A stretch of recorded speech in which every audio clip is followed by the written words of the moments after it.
OMD Afrique.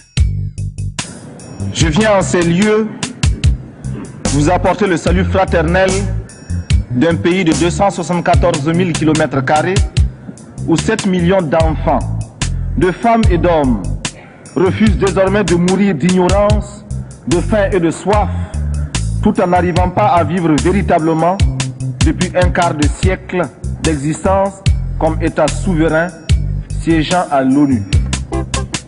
Je viens à cette 39e session vous parler au nom d'un peuple qui, sur la terre de ses ancêtres, a choisi dorénavant de s'affirmer et de s'assumer dans son histoire, dans ses aspects positifs comme dans ses aspects négatifs, sans complexe aucun. Je viens ici enfin, mandaté par le Conseil national de la Révolution du Burkina Faso, pour exprimer les vues de mon peuple concernant les problèmes inscrits à l'ordre du jour et qui constituent la trame tragique des événements qui fissurent douloureusement les fondements du monde en cette fin du XXe siècle. Un monde où l'humanité est transformée en cirque, déchirée par les luttes entre les grands et les semi-grands, battue par les bandes armées, soumise aux violences et aux pillages. Un monde où des nations, se soustrayant à la juridiction internationale, commandent des groupes de hors-la-loi vivant de rapines et organisant d'ignobles trafics de fusils à la main. Je n'ai pas ici la prétention d'énoncer des dogmes. Je ne suis ni un messie, ni un prophète. Je ne détiens aucune vérité. Nous avons jusqu'ici tendu l'autre joue. Les gifles ont été redoublés. Mais le cœur du méchant ne s'est pas attendri. Ils ont piétiné la vérité du juste. Du Christ, ils ont trahi la parole. Ils ont transformé sa croix en massue. Et après qu'il se soit revêtu de sa tunique, ils ont lacéré nos corps et nos âmes. Ils ont obscurci son message. Ils l'ont occidentalisé. Cependant que nous le recevions comme libération universelle. Alors, nos yeux se sont ouverts à la lutte des classes. Il n'y aura plus de chiffres. OMD Afrique. Je ne suis ni un messie, ni un prophète. Je ne détiens aucune vérité. Nous encourageons l'aide qui nous aide à nous passer de l'aide. Nous avons choisi de risquer de nouvelles voies pour être plus heureux. Nous avons choisi de mettre en place de nouvelles techniques. Nous avons choisi de rechercher des formes d'organisation mieux adaptées à notre civilisation, rejetant de manière abrupte et définitive toutes sortes de dictats extérieurs pour créer ainsi les conditions d'une dignité à la hauteur de nos ambitions. Refuser l'état de survie, déferrer les pressions, libérer nos campagnes de l'immobilisme moyen enjeu ou d'une répression, démocratiser notre société, ouvrir les esprits sur un univers de responsabilité collective pour oser inventer l'avenir. Briser et reconstruire l'administration à travers une autre image du fonctionnaire, plonger notre armée dans le peuple par le travail productif et lui rappeler incessamment que sans formation patriotique, un militaire n'est qu'un criminel en puissance.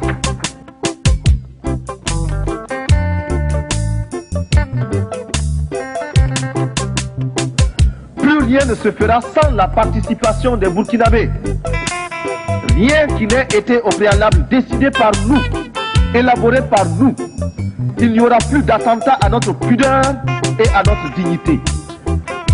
Fort de cette certitude, nous voudrions que notre parole s'élargisse à tous ceux qui souffrent dans leur chair, tous ceux qui sont bafoués dans leur dignité par une minorité d'hommes ou par un système qui les écrase.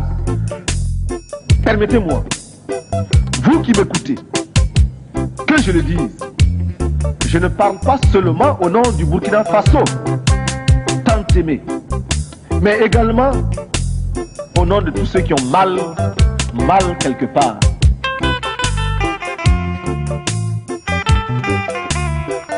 Je parle au nom de ces millions d'êtres qui sont dans les ghettos, parce qu'ils ont la peau noire, ou qu'ils sont de cultures différentes et qui bénéficient d'un statut à peine supérieur à celui d'un animal. Je souffre au nom des Indiens massacrés, écrasés, humiliés et confinés depuis des siècles dans des réserves, afin qu'ils n'espèrent à aucun droit et que leur culture ne puisse s'enrichir en convolant en noces heureuses au contact d'autres cultures, y compris celle de l'envahisseur. Je m'exclame au nom des chômeurs d'un système structurellement injuste et conjoncturellement désaxé, réduit à ne percevoir de la vie que le reflet de celle des plus nantis. Je parle au nom des femmes du monde entier qui souffrent d'un système d'exploitation imposé par les mâles. L'esclave qui n'est pas capable d'assumer sa révolte ne mérite pas que l'on s'apitoie sur son sort. Cet esclave répondra seul de son malheur s'il se fait des illusions sur la condescendance suspecte d'un maître qui prétend l'affranchir. Seule la lutte libère. Je parle au nom des mères de nos pays démunis qui voient mourir leurs enfants de paludisme ou de diarrhée, ignorant qu'il existe pour les sauver des moyens simples que la science des multinationales ne leur offre pas, préférant investir dans les laboratoires de cosmétiques et dans la chirurgie esthétique pour les caprices de quelques femmes ou d'hommes dont la coquetterie est menacée par les excès de calories de leur repas trop riches et d'une régularité à vous donner, non, plutôt à nous donner, à nous autres du Sahel, le vertige. Je parle aussi au nom de l'enfant.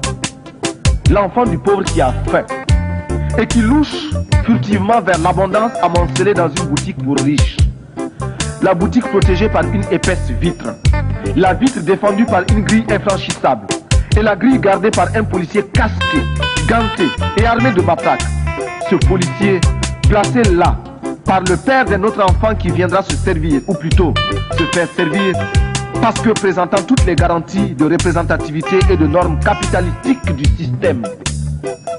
Je parle au nom des artistes, poètes, peintres, sculpteurs, musiciens, acteurs, etc. Hommes de bien qui voient leur art se prostituer par l'alchimie des prestidigitations du show business. J'écris au nom des journalistes qui sont réduits soit au silence, soit au mensonge pour ne pas subir les dures lois du chômage. Je proteste au nom des sportifs du monde entier dont les muscles sont exploités par les systèmes politiques ou les négociants de l'esclavage moderne des stades. Mon pays est un concentré de tous les malheurs des peuples, une synthèse douloureuse de toutes les souffrances de l'humanité, mais aussi et surtout des espérances de notre lutte. Mais c'est pourquoi je vibre naturellement au nom des malades qui scrutent avec anxiété les horizons d'une science accaparée par les marchands de canons. Mes pensées vont à tous ceux qui sont touchés par la destruction de la nature et à ces 30 millions qui vont mourir comme chaque année abattus par la redoutable arme de la faim. Militaire, je ne peux pas oublier ce soldat obéissant aux ordres, le doigt sur la détente, et qui sait que la balle qui va partir ne porte que le message de la mort. Enfin, je veux m'indigner en pensant aux Palestiniens qu'une humanité inhumaine a choisi de substituer à un autre peuple. Hier encore martyrisé à loisir, je pense à ce vaillant peuple palestinien, c'est-à-dire à ces familles atomisées, errant de par le monde à la quête d'un nazisme. Courageux, déterminés, stoïques et infatigables, les Palestiniens rappellent à chaque conscience humaine la nécessité et l'obligation morale de respecter les droits d'un peuple. Avec leurs frères juifs, ils sont antisionistes. Je souffre avec tous ceux qui, en Amérique latine, souffrent de la mainmise impérialiste.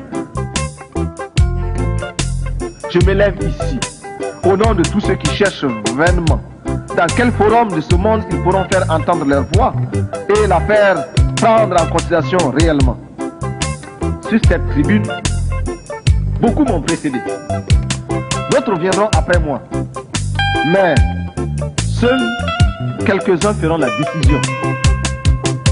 Pourtant, nous sommes officiellement présentés comme égaux. Eh bien, je me fais le porte-voix de tous ceux qui cherchent vainement dans quel forum de ce monde ils peuvent se faire entendre. Oui, je vais donc parler au nom de tous les laissés pour compte, parce que je suis homme, et rien de ce qui est humain ne m'est étranger.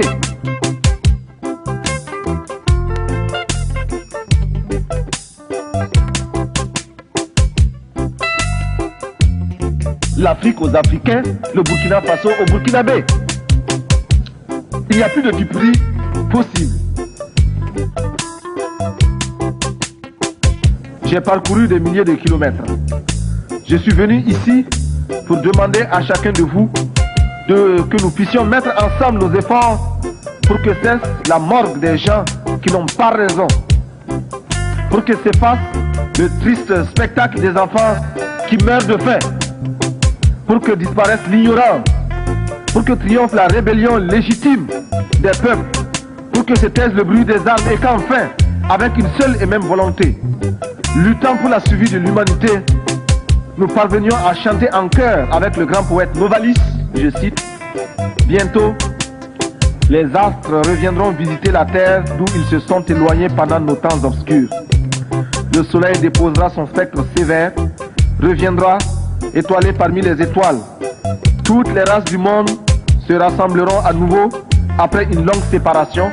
Les vieilles familles orphelines se retrouveront et chaque jour verra de nouvelles retrouvailles, de nouveaux embrassements.